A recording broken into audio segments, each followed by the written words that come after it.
যে উনি একজন বাহক, কারণ উনি দুঃসময়ে অনেক ভালো ভালো ছবি উপহার দিয়েছেন এবং উনি নিজেও কিন্তু কেন্দ্রীয় চরিত্রে নায়িকা হিসেবে অভিনয় করেছেন।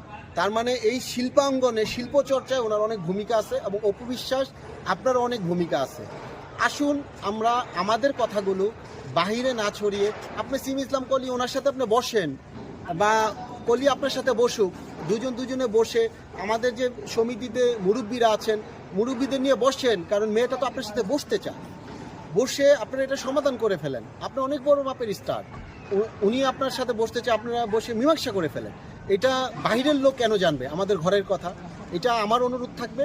এবং আজকে যতটুকু দেখলাম সিমির সাথে আমার দেখা হয়েছে, উনি শুধু এইটুকুই বলল যে আমি একটা সময় কোটি কোটি টাকা ইনভেস্ট করে আমি ছবি বানিয়েছি, কিন্তু এখনও আমি সামনে আরও বানাবো, কিন্তু এখন আমার যেই দুর্দিনে সে যেই সাপোর্টটা সে আমার কাছ থেকে নিয়েছে ওই সাপোর্টটা আমাকে রিটার্ন করে দেবে।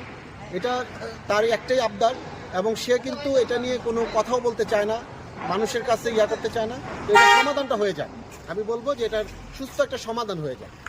সিমি ইসলাম কলিও আমাদের এবং অপু বিশ্বাস উনিও আমাদের, এখানে আমরা বাহিরেরই কেউ না, এটার সুন্দর সমাধান। ধন্যবাদ।